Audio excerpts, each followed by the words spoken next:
Ya, masalah demo adalah biasa. Dalam negara sebesar kita, kan kita sudah sepakat berdemokrasi. Orang berdemo itu dijamin oleh Undang-Undang Dasar. Hak berkumpul, hak berserikat dan sebagainya. Jadi itu menurut saya biasa. Kalau ada abusive, ya kita harus investigasi dan kita harus proses secara hukum kalau abusive. Tapi Mbak Uni harus tahu. Coba perhatikan secara objektif ya, kita jujur ya. Apakah demo-demo itu murni atau ada yang bayar?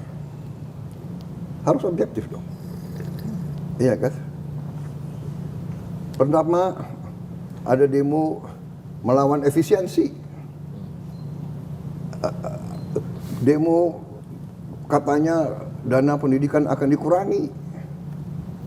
Demo, jadi harus objektif. Kita bukan anak kecil, Mbak Uni, ya kan? Kita hormati hak untuk berdemo, asal demonya damai, tidak mau menyulut kerusuhan. Nah, kalau bakar-bakar ban itu bukan damai.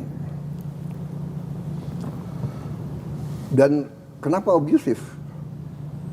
Kita punya pengalaman. Saya mantan petugas keamanan juga. Kadang-kadang petugas dilempar plastik kencing. Kadang-kadang petugas dilempar plastik isinya kotoran manusia. Ya. Jadi selalu dalam pengelolaan suatu negara kita waspada.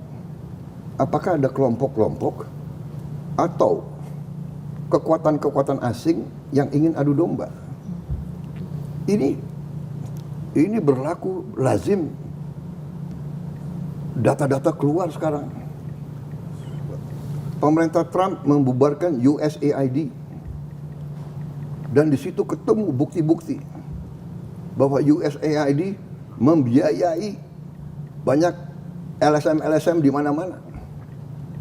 Bahkan ini kan keluar semua. It's public knowledge, Mbak Uni. Yeah. Jadi saya mengajak kita berpikir dengan jernih, ya kan? Demo itu hak, tapi juga kalau demo dibuat untuk menimbulkan kekacauan dan kerusuhan, ini menurut saya adalah melawan kepentingan nasional dan melawan kepentingan rakyat. Demo kenapa? Bisa di London, di Amerika, di mana demo nggak usah merusak pagar, nggak usah merusak stasiun bis, terminal bis. Ini kan uang rakyat. Boleh demo di kampus, tapi jangan merusak fakultas. Ini uang rakyat. Ya, jadi dan Mbak Uni perhatikan nggak? Petugas-petugas polisi kita sekarang tidak bersenjata. Ya, jadi masalah abusive oke. Catat. Tapi dalam Mbak Uni sendiri mengatakan berapa ratus demonstrasi, berapa kasus abusive. Ya, jadi saya paham dan saya tahu setiap institusi ada yang tidak beres. Ya, organisasi yang besar, ya kan, pasti ada yang namanya manusia, namanya kadang-kadang anak muda, emosi, panas dan sebagainya. Tapi nggak ada niat dari pemerintah untuk menekan, nggak ada. Untuk apa? Kita mau kerja untuk rakyat. Begitu ya, Mbak Uni. Tentang soal kenapa kok RUU TNI ini begitu dipercepat? RUU TNI dipercepat karena kita mengalami suatu fenomena dalam beberapa tahun itu. Ya, Panglima TNI 1 tahun ganti. Kasat 1 tahun ganti karena usianya habis. Waktu dia untuk karirnya begitu mau dipakai usia habis. Di mana kita bisa punya suatu organisasi yang pemimpinnya ganti tiap tahun. Nah di situ saya sebetulnya mengatakan, saya bilang ini kalau tidak ini berapa jenderal kita harus kita ganti sekarang. Jadi saya mohon kalau bisa inti daripada RUU TNI ini sebetulnya hanya memperpanjang usia pensiun beberapa perwira tinggi. Nggak ada niat TNI mau duifungsi lagi, come on, ya kan? Nonsense itu saya katakan, tidak ada niat TNI ya keluar dari politik. Coba buka sejarah, di mana TNI keluar dari politik dalam sekian puluh tahun berapa? Ya waktu kejadian duifungsi ABRI itu, ya memang Bung Karno yang ajak ABRI masuk karena kondisi Indonesia diserang, diganggu, PRI di Permesta, DITI, RMS. Akhirnya Presiden waktu itu Bung Karno mengatakan darurat perang. Kita jangan lihat kondisi sekarang, kita lihat kondisi tahun 50-an gitu. Iya kan? Saya masih ingat, saya masih anak kecil. Dari Jakarta mau ke Puncak lewat Bogor, dihentikan di tengah jalan. Di jalan ke Puncak itu DI rambut gondrong di pinggir jalan. Dihentikan. Ya mereka minta makan, minta ini. Jadi kondisi zaman berbeda-beda. Ya. Jadi menurut saya undang-undang TNI itu is a non-issue. Tidak ada niat. Semua pejabat tentara yang akan masuk jabatan-jabatan sipil pensiun dini. Hanya ada beberapa lembaga yang memang diizinkan.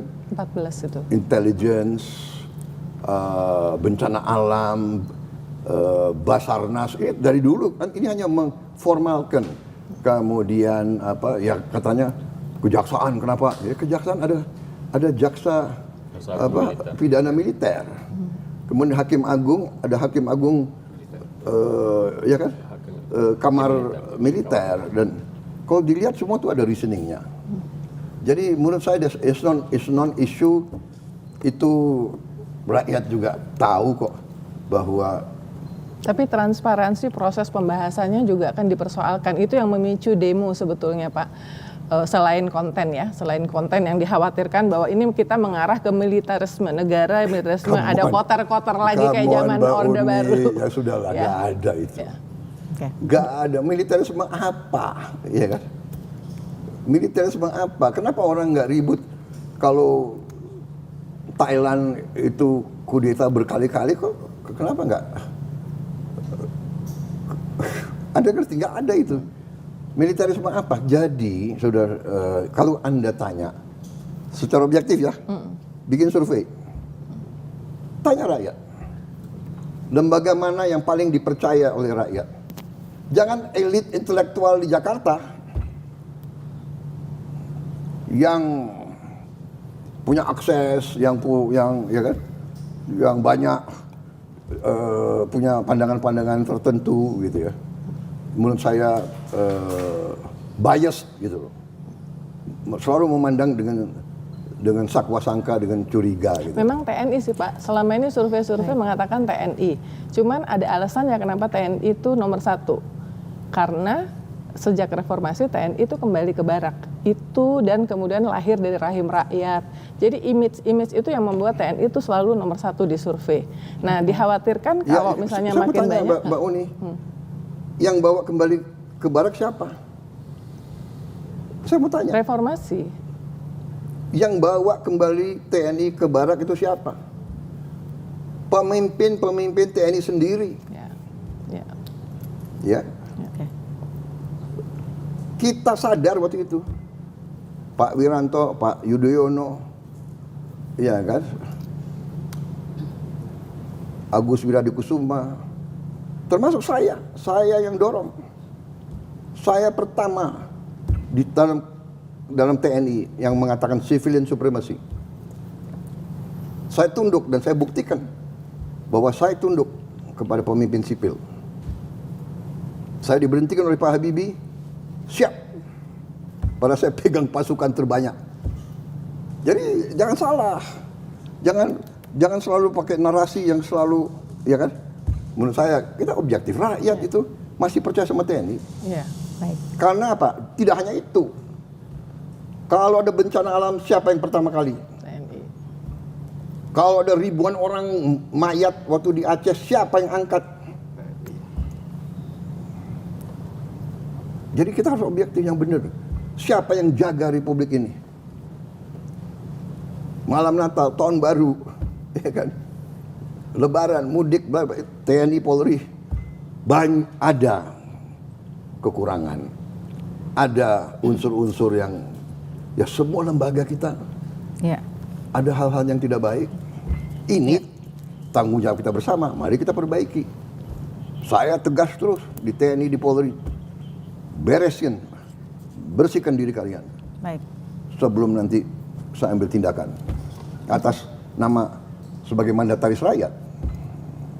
Ya. Baik. Terima kasih Bapak. Terima kasih. Saya Ihsan Sitorus. Saksikan program-program Kompas TV melalui siaran digital, pay TV, dan media streaming lainnya. Kompas TV, independen, terpercaya.